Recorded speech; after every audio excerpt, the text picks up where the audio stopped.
हाँ जी।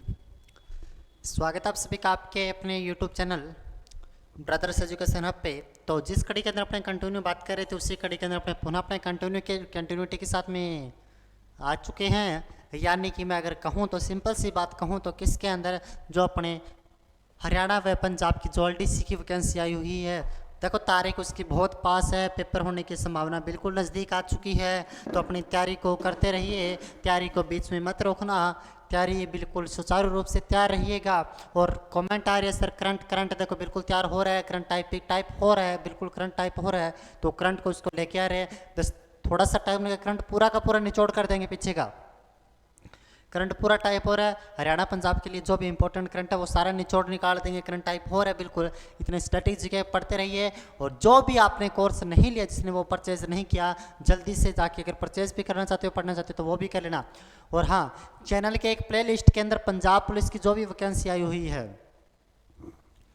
पंजाब पुलिस की जो भी वैकेंसी आई हुई है उसके लिए भी क्लासेस शुरू हो चुकी है। MCQ क्लासेस बिल्कुल शुरू हो चुकी है, काफ़ी दिन हो गए, 5-6 दिन हो गए।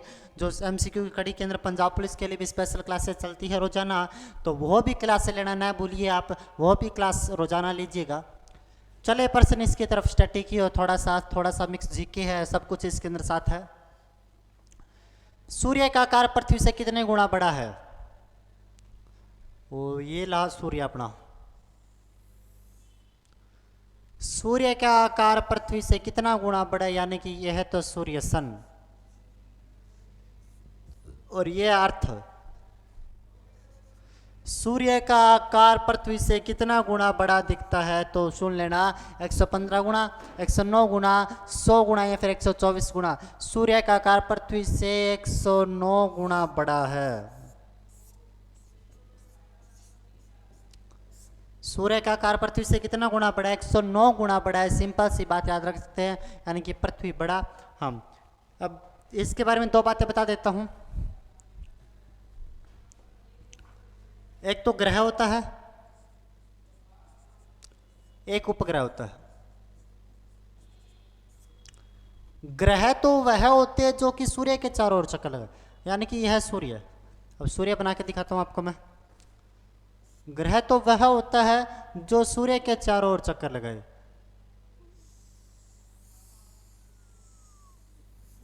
जो सूर्य के चारों ओर चक्कर लगाता है उसे तो ग्रह कहा जाता है।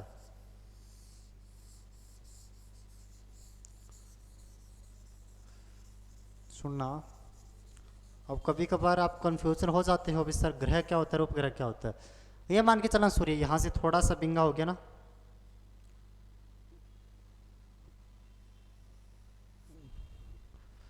हाँ जी,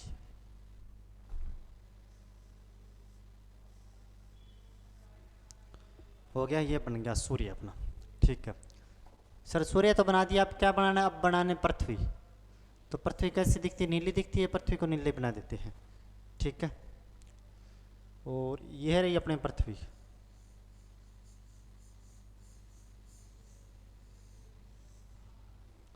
यह रही अपनी पृथ्वी।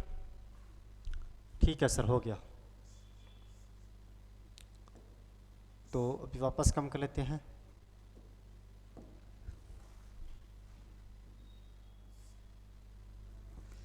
यह है सूर्य, सन। यह है अर्थ, पृथ्वी। पूछ रहा सूर्य कितना बड़ा है, तो लिखा दिया 109। अच्छा, बात यह आती है जो सूर्य के चारों ओर जो चक्कर लगाते हैं ना, जो सूर्य के चारों ओर चक्कर लगाते हैं, जो सूर्य के चारों ओर चक्कर लगाते हैं, यहां पे जो सूर्य के चारों ओर चक्कर लगाते हैं उन्हें तो कहा जाता है ग्रह, जैसे अपनी पृथ्वी। लेकिन जो सूर्य के चारों ओर चक्कर ना लगाकर, सूर्य के चारों ओर चक्कर ना लगाकर किसके चारों ओर चक्कर लगाते हैं? जो किसके चारों ओर चक्कर लगाते हैं? जो पृथ्वी के बाहर कर चक्कर लगाते हैं। इसके चारों ओर चक्कर लगाए तो क्या कहलाएंगे? तो ग्रह कहलाएंगे। तो क्या कहलाएंगे? ग्रह कहलाएंगे। और इसके चारों ओर चक्कर लगाएंगे वो उपग्रह कहलाएंगे। जैसे चंद्रमा, चंद्रमा की बात करता हूं तो चंद्रमा किसके चारों ओर चक्कर लगाते हैं? चंद्रमा की बात करता हूं, चंद्रमा तो यह किसके चारों ओर चक्कर लगाता है? चंद्रमा। चंद्रमा पृथ्वी के चारों ओर चक्कर लगाता है। जो पृथ्वी के चारों ओर चक्कर लगाता है उसे क्या कहा जाता है? उसे ग्रह, उपग्रह कहा जाता है। जो सूर्य के चारों ओर चक्कर लगाए उन्हें ग्रह कहा जाता है। और पृथ्वी भी हमारा एक क्या ग्रह है? ग्रह। और चंद्रमा एक उपग्रह है जो कि पृथ्वी के चारों ओर चक्कर लगाता है। ठीक है, आगे चलते हैं। अगला प्रश्न, निम्नलिखित में से कौन सा एक ऊर्जा का नवीनकरणीय स्रोत है? सुनना, एक तो परंपरागत होता है, परंपरागत, एक गैर परंपरागत।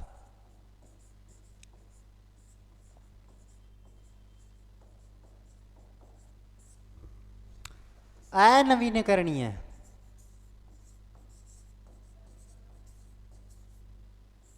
नवीनकरणीय।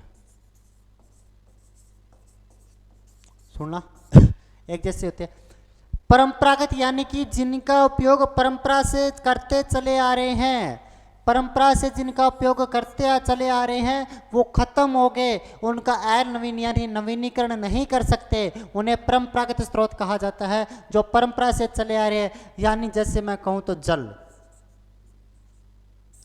जल से बनने वाली ऊर्जा, ताप, कोयला, कोयला परंपरागत से चला रहे, खत्म होने पे कंगार पे है। प्राकृतिक गैस, जो परंपरा से चले आ रहा है बिल्कुल खत्म, जिनका पुनः उपयोग नहीं कर सकते, उन्हें परंपरागत या फिर नवीनकरणीय स्रोत कहा जाता है। गैर परंपरागत वे होते हैं जिनका वर्तमान में यूज होना शुरू हुआ और उनका पुनः उपयोग कर सकते हैं, जैसे सौर ऊर्जा, जैसे पवन ऊर्जा, जैसे बायोगैस, जैसे बायोमास, जैसे भूतापीय ऊर्जा, इस प्रकार की ऊर्जा। क्या पूछ रहा? निम्नलिखित में से कौन सा एक ऊर्जा का नवीनकरणीय स्रोत है? तो नवीनकरणीय यानी कि उस साइड का, तो पेट्रोल तो देखो खत्म होने वाला है, कोयला भी काफी उपयोग कर लिया, ये भी खत्म होने वाला है। नाभिकीय ऊर्जा यानी कि जो यूरेनियम से बनती है वो भी, नाभिकीय ऊर्जा भी इसके अंदर आती है। लेकिन सौर ऊर्जा तो कितनी भी बना सकते हैं और इसका पुनः उपयोग भी वापस कर सकते हैं, तो सौर ऊर्जा इस साइड का स्रोत पड़ता है। बी नंबर ऑप्शन सही होगा। आगे चले, और जो भी वीडियो को देख रहे हैं जिसने चैनल को सब्सक्राइब नहीं किया, देखो चैनल को सब्सक्राइब कर देना भाई, मैं कसमें चढ़ा दूंगा, कसम चढ़ा दूंगा मैं अगर नहीं किया तो। ठीक है क्या? ठीक है क्या? हाँ। भारत के किस द्वीप का उद्गम ज्वालामुखी है? तो ये देखो, ये तो पुराना प्रश्न ही आ गया ना, तो सुन लेना भाई, ढंग की एक बात तो सुन लेना। किस द्वीप का मतलब ज्वालामुखी है, उद्गम ज्वालामुखी है? तो देखो भारत में 2 द्वीप है जो ज्वालामुखी से निर्मित है। भारत में कितने द्वीप है? तो 2 द्वीप है सर जी। कितने हैं? 2 द्वीप है, तो देख लेना कौन कौन से। एक तो बेरन, बेरन द्वीप, कौन सा द्वीप है? एक कौन सा द्वीप है? और एक दूसरा द्वीप है नारकोंडम द्वीप। एक तो बेरन द्वीप है, एक दूसरा कौन सा? नारकोंडम द्वीप। एक तो किसो द्वीप है? एक तो बेरन द्वीप है। बेरन द्वीप है जो कि भारत की एकमात्र सक्रिय ज्वालामुखी है, सक्रिय ज्वालामुखी। यहां से ज्वालामुखी अभी भी निकलती है, सक्रिय ज्वालामुखी है, एक्टिव वोल्केनो है भारत की सक्रिय ज्वालामुखी। एकमात्र कौन सी? बेरन ज्वालामुखी है। और भारत की एकमात्र मृत ज्वालामुखी कौन सी कही जाती है? मृत ज्वालामुखी। मृत ज्वालामुखी की अगर मैं बात करता हूं, भारत की मृत ज्वालामुखी कौन सी है?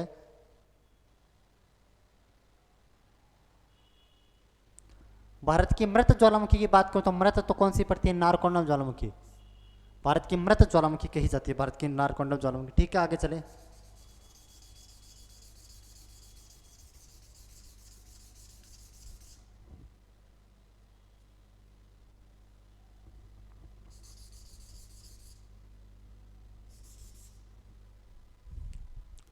आगे चलते हैं।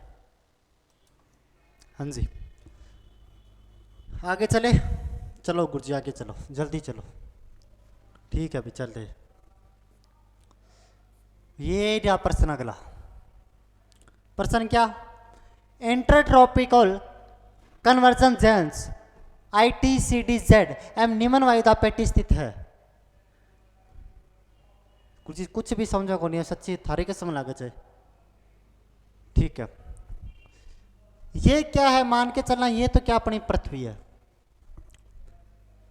बीच में से एक रेखा जिसे कहा जाता है भूमध्य रेखा, 0 डिग्री रेखा या फिर जिसे भूमध्य रेखा कहा जाता है। हाँ सर जी ठीक है, हमको भी पता है। इस भूमध्य रेखा के जो पास में जो पेटी पड़ती है ना, भूमध्य रेखा के पास में जो पेटी पड़ती है, भूमध्य के पास में यहां पे,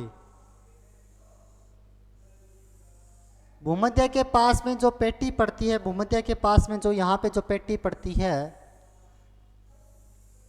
क्योंकि यहां पे टेम्परेचर ज्यादा तो क्या वर्षा भी ज्यादा होगी। टेम्परेचर ज़्यादा है तो बादल ज़्यादा बनेंगे और वर्षा भी ज़्यादा होगी। और इस पट्टी को ही ITCZ इंटरट्रॉपिकल, यानी ऊपर से आने वाली जो भी हवा है, नीचे से आने वाली हवा है, आपस में टकराती है, इंटरट्रॉपिकल होता है, यहाँ पे आपस में मिलती है, तो इसे इंटरट्रॉपिकल कन्वेंशन जोन कहा जाता है। और इसी के अंदर है एक पट्टी पाई जाती है, इसे डोल्ड्रम पट्टी कहा जाता है। कौन सी? इसी के अंदर एक पट्टी भी पाई जाती है जिसे डोल्ड्रम पट्टी कहा जाता है। डोल्ड्रम पट्टी, इसी के अंदर एक पट्टी पाई जाती है, उसे डोल्ड्रम पट्टी कहा जाता है। कौन सी पट्टी? डोल्ड्रम पट्टी के नाम से जिसे जाना जाता है, डोल्ड्रम पट्टी। और यहीं पे सर्वाधिक वर्षा होती है। इसी पट्टी के ऊपर क्या होती है? सर्वाधिक वर्षा होती है। क्या होती है यहाँ पे? सर्वाधिक वर्षा इसी पट्टी के ऊपर होती है। तो क्या पूछ रहा? इंटरट्रॉपिकल कन्वेंशन जोन ITCZ निम्न वायुदा पेटी कहाँ पे है? तो भूमध्य रेखा पे। बिल्कुल कहाँ पे पड़ती है? बिल्कुल इस रेखा के ऊपर है, और इस रेखा का नाम है भूमध्य रेखा।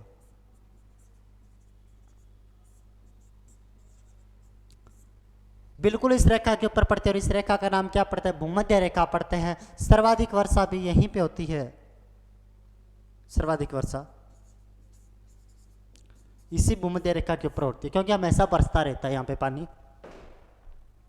आगे चले। भारत की सबसे लंबी अंतर्राष्ट्रीय सीमा किस देश के साथ है? भारत की सबसे लंबी, ये खूबसूरत सा इंडिया बना देते हैं अभी। ये देखो, नजर तो लगाना दिए, देखो ये लगा दी नहीं थे तो आप पर कम करना ही हो।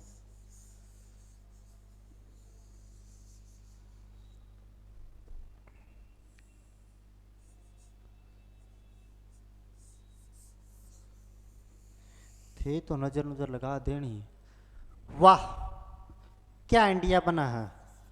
मेरा देश, मेरा मुल्क, मेरा ये वतन। अच्छा, इंडिया अंतर्राष्ट्रीय सीमा किसके साथ लगती है? किसके साथ लगती है? तो सर बता दो किसके साथ। ये पाकिस्तान के साथ कितनी लगती है? देखो 3310 किलोमीटर लगती है पाकिस्तान के साथ। अफगानिस्तान के साथ 106 किलोमीटर। ठीक है सर। चीन के साथ में तो 3917 लगती है ना? हाँ जी इतनी लगती है सर। नेपाल के साथ 1751 ही लगती है ना? इतनी लगती है सर। भूटान के साथ तो 1587 लगती है। हाँ जी सर। इनके साथ तो 1485 किलोमीटर लगती है। 1485 किलोमीटर, 1458 सॉरी 1458 किलोमीटर लगती है। हाँ जी इतनी लगती है सर। इसके साथ बांग्लादेश के साथ थोड़ी सी ज़्यादा लगती है। कितनी? 4096 किलोमीटर। तो सर्वाधिक तो 4096 किसके साथ लगती है? बांग्लादेश के साथ में लगती है। सर्वाधिक तो बांग्लादेश, और कम तो अफगानिस्तान के साथ। कम तो अफगानिस्तान के साथ और सर्वाधिक तो बांग्लादेश के साथ में लगती है। सिंपल सी बात अगर मैं कहूँ, 2 शब्दों के अंदर कहूँ, तो आपको ये भी पता होगा पाकिस्तान में भारत के मध्य की सीमा रेखा को तो रेड क्लिफ कहा जाता है। इसके बीच की रेखा को तो, अफगानिस्तान वाली को तो डूरंड रेखा कहा जाता है, और चीन वाली सीमा रेखा को तो मैकमोहन कहा जाता है। और एक बात और इंपॉर्टेंट करके सुन लेना, बांग्लादेश व त्रिपुरा राज्य के बीच की सीमा रेखा ओनली फॉर त्रिपुरा राज्य, पर्टिकुलर त्रिपुरा राज्य, केवल त्रिपुरा राज्य की बात कर रहा हूं, केवल त्रिपुरा राज्य की बात कर रहा हूं। बांग्लादेश व त्रिपुरा राज्य के बीच की सीमा रेखा को तो क्या कहा जाता है? इसे तो शून्य रेखा या फिर जीरो रेखा कहा जाता है, या फिर जीरो रेखा या फिर शून्य रेखा कहा जाता है। कौन सी रेखा? जीरो रेखा या फिर शून्य रेखा कहा जाता है। ठीक है सर जी, आगे चलो कहा जाता है, तो ठीक है फिर निम्नलिखित में से कौन सा पोटाश्य नहीं है? निम्नलिखित में से कौन सा पोटाश्य नहीं है, यानी कि पोत का आश्रय स्थल नहीं है। सिंपल सा कहूँ तो क्या नहीं है? ये क्या नहीं है? तो ये क्या नहीं है? ये बंदरगाह नहीं है। इसमें से कौन सा बंदरगाह नहीं है? इसमें से कौन सा बंदरगाह नहीं है? तो मैंगलोर बंदरगाह आपको पता होगा। न्यू मैंगलोर बंदरगाह तो कर्नाटक में पड़ता है। कहाँ पे पड़ता है भाई? न्यू मैंगलोर तो कर्नाटक में पड़ता है, कर्नाटक में पड़ता है। कौन से टक में पड़ता है? कर्नाटक में पड़ता है। कोचीन बंदरगाह तो केरल में पड़ता है, मसालों के लिए प्रसिद्ध है कोचीन बंदरगाह। तो कांडला बंदरगाह तो गुजरात में पड़ता है। सर बेंगलोर की बात कर बता दूं देखो, बेंगलोर का जैसा कोई बंदरगाह नहीं है। बेंगलोर जैसा बंदरगाह, बेंगलोर के जैसा कोई भी बंदरगाह नहीं पड़ता। तो कोई भी बंदरगाह बेंगलोर के जैसा नहीं पड़ता। ठीक है, ठीक है सर जी, आगे चलें। तो चलो फिर आगे। बेंगलोर कोई बंदरगाह नहीं पड़ता, कोई भी एक प्रकार का बंदरगाह बेंगलोर नहीं पड़ता। आगे चले तो चलते हैं, चलो। रेशम उत्पादन में भारत का विश्व में कौन सा स्थान है? विश्व में कौन सा स्थान है रेशम उत्पादन के अंदर? विश्व में स्थान रेशम उत्पादन की बात कर रहा। रेशम उत्पादन में भारत का विश्व में सेकंड स्थान पड़ता है। कौन सा स्थान पड़ता है? द्वितीय स्थान पड़ता है। कौन सा स्थान पड़ता है? द्वितीय स्थान पड़ता है। क्षेत्रफल में तो भारत का विश्व में 7वां स्थान पड़ता है। क्षेत्रफल में विश्व में कितना प्रतिशत? 2.42% रखता है। जनसंख्या में तो भारत का दूसरा स्थान पड़ता है और जनसंख्या तो 17.5% रखता है। ठीक है, इतना सा यहां से कवर कर लेना। रेशम उत्पादन में दूसरा स्थान है। आगे चले, चलो सर। अल्फा है एक नगर, एक पशु, एक प्रकार की घास या फिर एक जनजाति। देख रहा हूं मैं आप सभी को।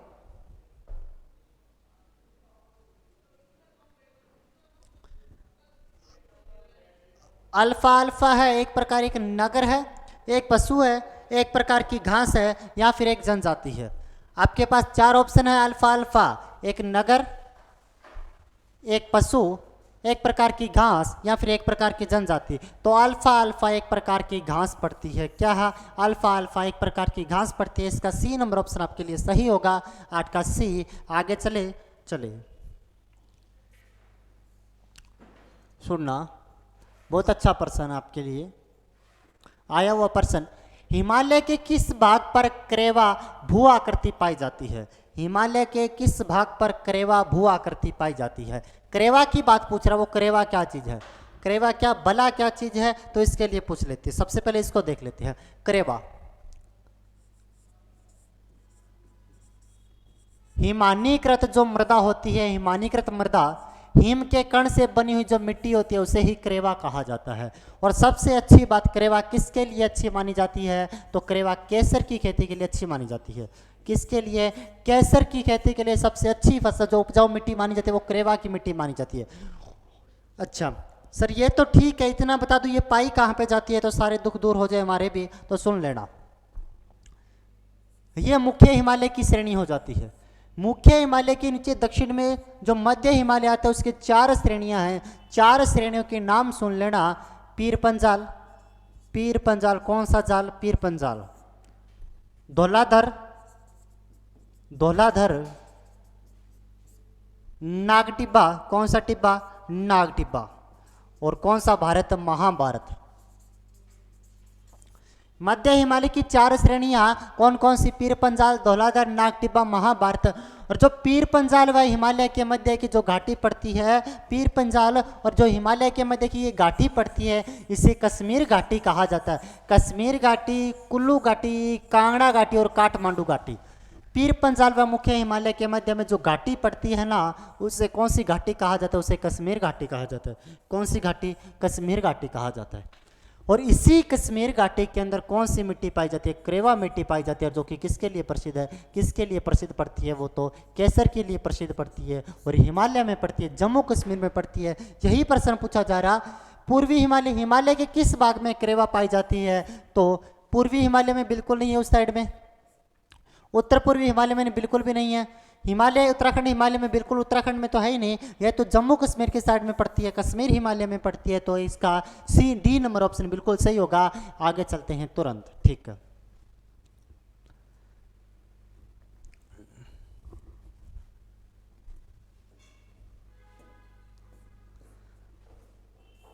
हाँ जी, प्राकृतिक आपदा हाशीकरण का अंतर्राष्ट्रीय दशक माना जाता है। प्राकृतिक आपदा हाशीकरण का अंतर्राष्ट्रीय दशक किसे माना जाता है? यानी कि सर्वाधिक प्राकृतिक आपदा प्राकृतिक आपदा सर्वाधिक प्राकृतिक आपदा अपने को कहां पे कौन से दशक में देखने को मिली? 2001 से 10 के मध्य, 81 से 90 के मध्य, या फिर 2011 से 2020 के मध्य, या फिर 1991 से 2000 के मध्य। सर्वाधिक जो आपदा वाला दशक कहा जाता है वो 1991 से लेकर 2000 के मध्य देखा जाता है। सर्वाधिक आपदा तो कब? 1991 से लेकर 2000 के मध्य देखा जाता है। और आपको याद होगा 1956 में विक्रम संवत 1956 था, विक्रम संवत 1956 था, लेकिन सन की बात करूं तो 1899 था। सन 1899 विक्रम संवत 1956 के अंदर कौन सा काल पड़ा था? छपनिया काल जिसे कहा जाता है, छपनिया काल। छपनिया काल पड़ा था। कौन सा काल पड़ा था? छपनिया काल। अगर सन की बात करें तो 1899 है, लेकिन विक्रम संवत 1956 में होने के कारण उसे कौन सा काल कहा गया था? छपनिया काल कहा जाता है, ठीक है। और इसके अंदर लोगों का जो सहारा बना था वो खेजड़ी का वृक्ष बना था, खेजड़ी का वृक्ष, जिसका वैज्ञानिक नाम प्रोसेपिस सिनेरिया, जिसे 1981 के अंदर 1983 में जिसको दर्जा दिया गया था। अच्छा, नेक्स्ट पर्सन। 2011 की जनगणना के अनुसार भारत में जनसंख्या घनत्व है। तो सबसे पहला यही प्रश्न, सर जनसंख्या घनत्व क्या होता है? अगर यह दुख दूर हो जाए तो यह भी समझ में आ जाएगा। तो सुन लेना पहले, जनसंख्या घनत्व क्या होता है। 1 किलोमीटर ऐसे और 1 किलोमीटर ऐसे, 1 किलोमीटर ऐसे बात करूं और 1 किलोमीटर ऐसे बात करूं, जो ये वर्ग बनता है, यानी कि 1 वर्ग किलोमीटर में निवास करने वाले व्यक्तियों की संख्या को ही जनसंख्या घनत्व कहा जाता है। 1 वर्ग किलोमीटर में जो निवास करने वाले व्यक्तियों की संख्या होती है उसे ही जनसंख्या घनत्व कहा जाता है। ये भारत में, क्योंकि वर्तमान में नई जनगणना के अभी आंकड़े आए नहीं, हुई भी नहीं, कोरोना के कारण लेट भी हो चुकी थी, लेकिन अभी नहीं हुई। तो वर्तमान में कौन सी जनगणना चलती है? 2011 की। तो पूछ रहा 2011 की जनगणना के अनुसार भारत में जनसंख्या घनत्व है। एवरेज बात करा, वो किसी के ज़्यादा नहीं पूछ रहा, किसी के कम नहीं पूछ रहा, एवरेज की बात करा कि भारत का जनसंख्या घनत्व कितना पड़ता है। तो भारत में 1 वर्ग किलोमीटर में 382 व्यक्ति निवास करते हैं। भारत में 1 वर्ग किलोमीटर में 382 व्यक्ति निवास करते हैं। सिंपल सी बात। अगर पूछे सर्वाधिक कहाँ पे है, तो सर्वाधिक तो पड़ता है बिहार के अंदर। सर्वाधिक कहाँ पे पड़ता है? बिहार में 1 वर्ग किलोमीटर में 1200 व्यक्ति निवास करते हैं। अगर मैं बात करूँ सबसे कम तो अरुणाचल प्रदेश में पड़ता है, 1 वर्ग किलोमीटर में 17 व्यक्ति निवास करते हैं। अगर मैं कहूँ, अगर वो यूटी पढ़ते हैं अपने, 7 यूटी 8 यूटी है, यूटी में सर्वाधिक किसका पड़ता है? दिल्ली का पड़ता है। दिल्ली में सर्वाधिक जनसंख्या घनत्व है, जो कि 12,000 1 वर्ग किलोमीटर में दिल्ली में 12,000 व्यक्ति निवास करते हैं। और एवरेज की बात करते हो 382 व्यक्ति निवास करते हैं। आगे चले तो इसका 382 हो जाएगा। आगे चलते हैं, आगे चले। मानसून शब्द की उत्पत्ति हुई थी। मानसून शब्द की उत्पत्ति आंग्ल भाषा से, हिंदी भाषा से, स्पेनिश भाषा से, फिर अरबी भाषा के। जो मानसून शब्द बना था, मानसून शब्द अरबी भाषा के मानसून शब्द अरबी भाषा के मौसम शब्द से बना था। किस शब्द से? मौसम शब्द से बना था। मानसून शब्द अरबी भाषा के मौसम शब्द से बना था, यानी कि मौसम शब्द से बना था। कौन से शब्द से? मौसम शब्द से बना था। तो कौन सी भाषा का शब्द मिलता है ये अपने को? अरबी भाषा का शब्द है। कौन सी भाषा का? अरबी भाषा का शब्द अपने को मानसून। और कृषि के लिए जुए की संज्ञा भी किसे दी जाती है? कृषि के लिए जुए की संज्ञा दी जाती है मानसून को। दूसरी, देश का दूसरा वित्त मंत्री भी किसे कहा जाता है? देश का वित्त मंत्री, एक तो वित्त मंत्री वह होता है जो बजट पास करता है, वर्तमान में मोदी जी कर चुके हैं, और राजस्थान का, पंजाब का भी हो चुका है। और देश का अगर मैं बात करता हूँ, देश का एक तो वित्त मंत्री वो होता है जो बजट पास करता है, और दूसरा वित्त मंत्री किसे कहा जाता है? जो मानसून होता है। अगर मानसून अच्छा हुआ तो फसल अच्छी, फसल अच्छी तो पैसे अच्छे, और पैसे अच्छे हुए तो किसान अच्छे, तो दूसरा वित्त मंत्री कहा जाता है मानसून को। कौन सी भाषा का? डी नंबर, अरबी भाषा का।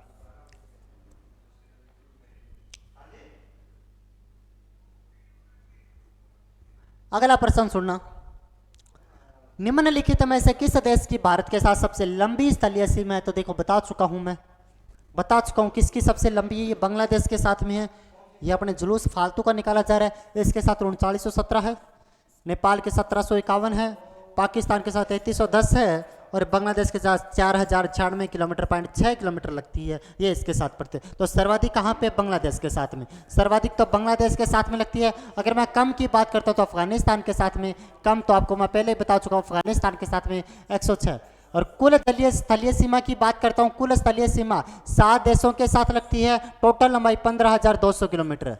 अगर मैं जलीय सीमा की बात करता हूँ तो 9 राज्यों के साथ लगती है। एक साइड में अरब सागर लगता है, दूसरे साइड में बंगाल की खाड़ी, और 9 राज्यों के साथ कितनी लगती है? टोटल 7516.6 किलोमीटर लगती है। टोटल भारत की बाउंड्री की बात करते हैं तो दोनों को जोड़ देना, 22,716.6 किलोमीटर भारत की कुल बाउंड्री की सीमा लगती है। ठीक है, इस हिसाब से प्रश्न कौन सा? निम्नलिखित में से किस देश की भारत के साथ सबसे लंबी स्थलीय सीमा है? तो किसके साथ में? बांग्लादेश के साथ में। डी नंबर ऑप्शन बिल्कुल सही होगा। आगे चले।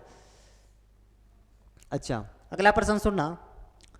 भूतापीय ऊर्जा पर आधारित मणिकरण विद्युत संयंत्र किस राज्य में अवस्थित है? जम्मू और कश्मीर में, अरुणाचल प्रदेश में, उत्तराखंड में, या फिर हिमाचल प्रदेश के अंदर? भूतापीय ऊर्जा पर आधारित मणिकरण की बात करें, मणिकरण एक गर्म झरना पड़ता है, गर्म झरना, और इसी गर्म झरने से यहाँ पे बिजली बनती है। जो कि गर्म झरना पड़ता है वो कहाँ पे पड़ता है? हिमाचल प्रदेश के अंदर पड़ता है। कहाँ पे पड़ता है? हिमाचल प्रदेश में पड़ता है। 15 का डी नंबर ऑप्शन बिल्कुल सही होगा। आगे चले।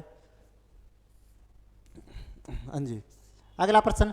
भारत में अब्रक का सर्वाधिक उत्पादन करने वाला राज्य कौन सा? अब्रक का सर्वाधिक उत्पादन राज्य कौन सा है? तो राजस्थान, ओडिशा, आंध्र प्रदेश या झारखंड। भारत में सर्वाधिक अब्रक का उत्पादन होता है आंध्र प्रदेश में। सर्वाधिक अब्रक का उत्पादन कहाँ पे होता है? आंध्र प्रदेश में। सर्वाधिक अब्रक निकलता है कहाँ से? निकलता है आंध्र प्रदेश से। भारत में सर्वाधिक अब्रक निकलता है, और अब्रक से विद्युत रोधी जो ईंटें होती है, विद्युत रोधी ईंटें का निर्माण भी इसके साथ में सहयोग करने में भी अब्रक का उपयोग किया जाता है। आंध्र प्रदेश में सर्वाधिक निकलता है। और आपको याद होगा, आंध्र प्रदेश से ही अलग होकर 29वां भारत का राज्य बनता है। कौन सा? तेलंगाना।